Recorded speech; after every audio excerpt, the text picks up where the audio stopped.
이게 주시는 말씀 창세기 12장입니다.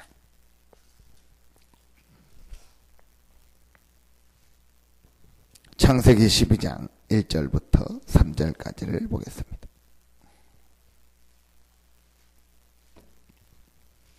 창세기 12장 1절부터 3절까지를 먼저 보겠습니다. 창세기 12장 1절부터 3절 같이 한 목소리로 합독합니다. 여호와께서 아브라함에게 이르시되 너는 너의 고향과 친척과 아버지의 집을 떠나 내가 내게 보여줄 땅으로 가라. 내가 너로 큰 민족을 이루고 내게 복을 주어 내 이름을 청대하게 하리니 너는 복이 될지라.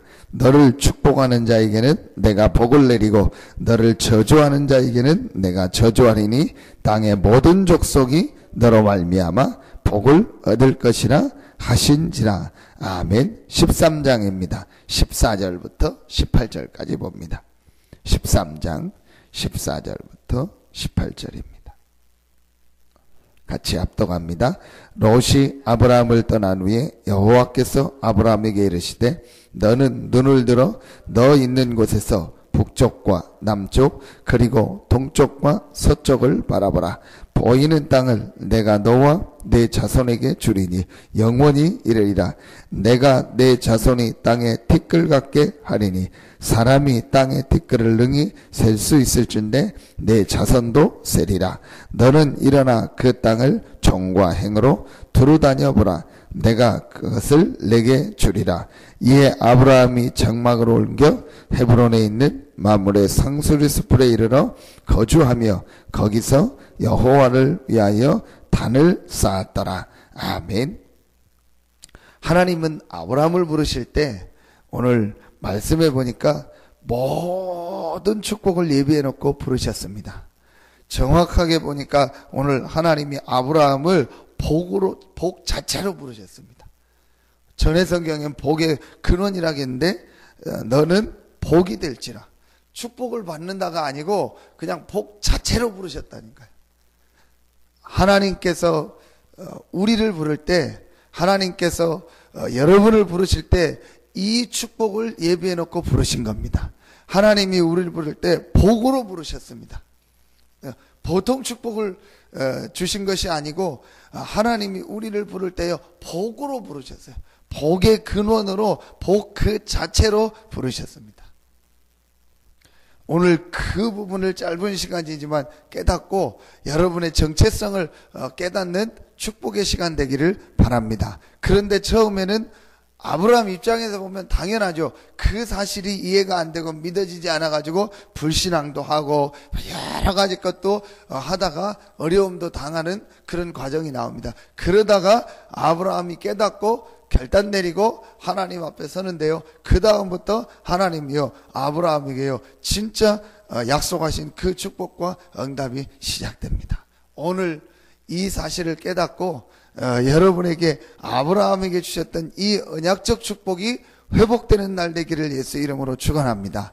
우리가 뭘 잘하면은 하나님이 복을 주시고 축복하시고 내가 너를 지키고 인도했다가 아니고 하나님께서 전혀 모르고 흑암 가운데 우상 섬기면서 그 현장에서 망할 수밖에 없던 아브라함을 하나님이 택하셔서 부르셨다니까요.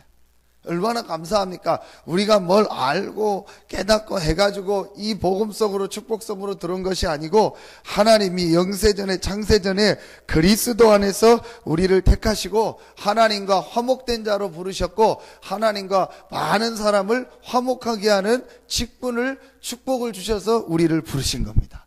이거를 깨닫기만 하면은 그때부터 응답이 오는 거예요. 하나님께서 아브라함을 이 축복을 예비해 놓고 부르셨습니다. 그게 바로 언약적 축복입니다. 언약적 축복이라는 말은 하나님의 주신 언약 안에서 되어지는 축복을 말합니다.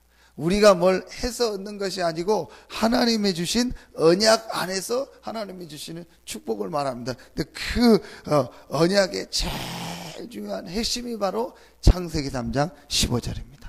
하나님이 주신 겁니다. 이거는요 사람과의 약속이 다른 겁니다. 그거하고는 완전히 다릅니다. 하나님께서 언약을 주셨고 그 언약 안에 들어오는 자는 누구도 상관없이 하나님께서 응답하시고 역사하셨습니다. 그 이유가 바로 뭐겠습니까? 우리 힘으로는 안 되기 때문에, 우리 힘으로는 하나님께 올 수 없고, 우리 힘으로는 죄와 저주를 이길 수 없고, 우리 힘으로는 사단의 세력을 이길 수 없기 때문에 하나님이 언약을 주셨고, 그 문제 해결하는 언약을 주셨고, 약속을 주셨고, 그 언약 속에 들어오는 자는 누구든지 하나님의 응답과 축복을 받고 시대 살릴 축복에서 응답받도록 하나님이 예비해 놓으셨습니다. 이걸 언약이라고 하는 겁니다. 완전히 다르죠. 종교하고 다릅니다. 하나님이 아브라함을 부르실 때, 저와 여러분을 부르실 때요, 이 언약적 축복을 예비해 놓고 부르셨습니다. 그래서 해야 될 제일 중요한 일이 무엇이냐? 눈이 열려지는 거예요.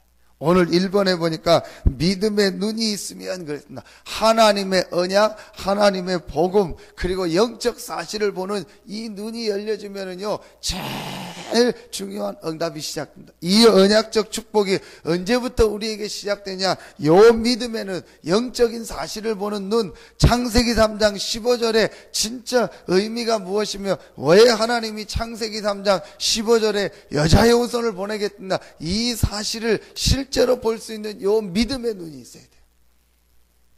아주 중요합니다. 창세기 3장 이 어떤 사건입니까? 사단에게 속아서 인간이 영적으로 완전히 실패한 사건이에요.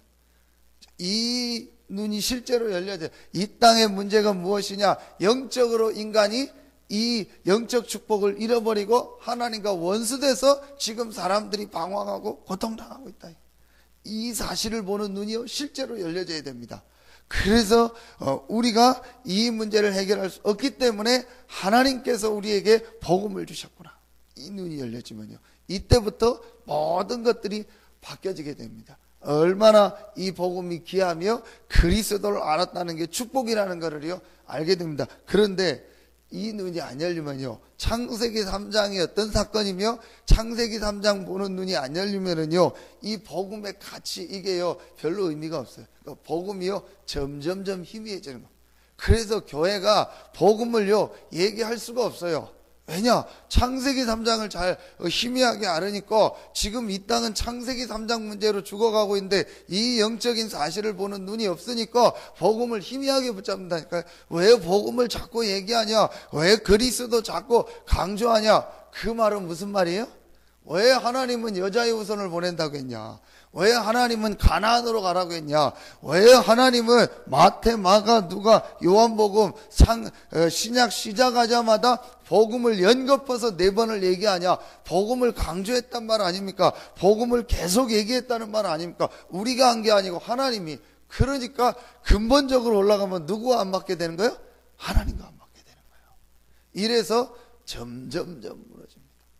저는 이 복음을 알고 나서 정말 맞다 싶더라고요. 우리나라 교회가 지금 미국 교회, 유럽 교회처럼 가는 거예요. 점점점. 그럼 여러분 나중에 어느 정도까지 되냐? 독일 같은 데는요, 국가에서 목사가 되면은 아주 이제 어렵죠. 되고 나면은요, 이렇게 국가에서 혜택을 많이 줍니다.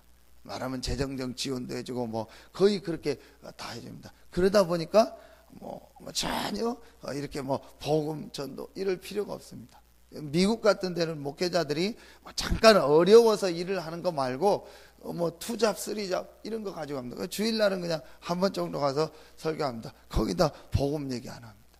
이런 시대가 오게 되는 겁니다. 그게 내가 그렇게 해야지 그래서 된 것이 아니고, 막 성도님들 내가 어려움 당해야지 그런 게 아니고, 요 눈이 안 열린 거예요.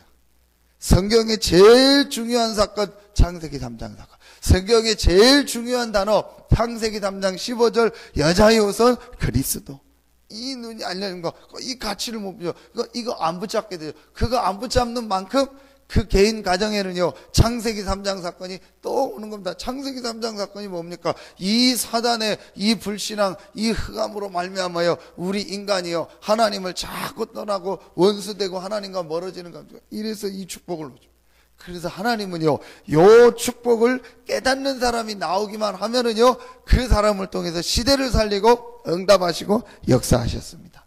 우리에게 이 눈이 열려져. 아브라함이 처음에 이 눈이 열려지지 않았다가 어느 날 이 눈을 딱 열고 아브라함이 하나님이요 중요한 결단을 내리게 된 겁니다. 그래서 오늘 창세기 13장 14절에 롯이 아브라함을 떠난 후에 하나님의 이 언약만 붙잡는 결단을 내린 거예요. 우리에게 꼭 그 시간이 한 번은 필요합니다. 뭘 버려라 떠나라 그런 의미가 아니고 오직의 시간을 꼭 갖는 것이 우리에게 제일 중요하다. 기도 이전에 제일 중요한 게 오직의 시간을, 그게 40일입니다. 제자들에게 부활하신 예수님께서 40일 동안 본인이 그리스도라는 것을 확인을 시켜주시면서 이 그리스도 안에 있는 축복과 영적인 사실을 얘기하겠습니다. 그때 제자들이요 싹 다 내려놓고 오직 그리스도와 하나님 나라, 이 성령 충만한 오직만 붙잡는 시간표를 하나님이 주셨습니다. 이게 우리에게 필요한, 혹 우리에게 지금 안 되는 것 같으면 안 되는 게 아닙니다. 하나님이 오직 속으로 들어가요. 여러분이 지금 어려움이 있습니까? 저는 어려움이 아니라고 생각합니다. 하나님이 유일성의 응답, 언약적 축복을 주시려고 우리에게요 오직의 시간표를 주는 거예요. 왜냐? 진짜 복음 안에 모든 것이 다 있다는 증인이 되려니까. 아브라함이 14장에 보면 깨달았다는 게 나오잖아요. 잘 아는 것처럼 전쟁에서 이기고 전리품 가지라고 하니까 안 갖는다는 거예요. 지금 말하면 뭐가 같겠습니까? 어디서 우승하거나 큰 대회 가서 하면은 상금을 받잖아요. 그 상금을 안 받는다는 거예요. 왜냐? 하나님이 나를 하나님의 방법으로 축복할 거기 때문에 분명히 나는 하죠. 이게 아브라함 입장. 깨달은 거죠. 그러니까 오직의 언약을 붙잡을 겁니다. 하나님께서 이 오직의 언약을 붙잡은 자들에게 한 번도 빠짐없이 시대를 살리고 전도운동의 주역으로 쓰셨습니다. 그래서 우리가 육신적 축복받는다, 그것도 생각할 필요 없어요. 육신적으로 잘 된다, 어떻게 된다, 그것도 우리가 그것도 아닙니다. 대부분이요 또 얘기해보면요 거기에 가치를 많이 둡니다. 그것도 우리가요 관심 가질까 합니다. 초대교회는 다 죽었어요. 육신적으로 잘 되냐? 잘 된 사람 하나도 없어요. 잠깐 하나님이 인도하셨을 뿐이지 육신적으로 우리가 볼 때는 잘 된 사람이 없어요. 계속 핍박당했죠. 마지막엔 다 순교당했죠. 바울도 무슨 육신적으로 조금 풍족한 때도 있었지만은요 그것도 잠깐입니다. 결국은 바울도 순교당했습니다. 그러면은 우리가 생각할 때는요 잘 된 게 아니죠. 이 사람들이 뭐예요? 딱 이 답이 나버린 거예요. 이 언약이 무엇인지, 그리스도가 무엇인지 결론은 오직이요. 죽어도 되고 살아도 된다. 완전히 오직의 언약을 붙잡니다. 그럼 이 시대의 오직은 뭐겠습니까? 말씀 주셨잖아요. 살아있는 성교다.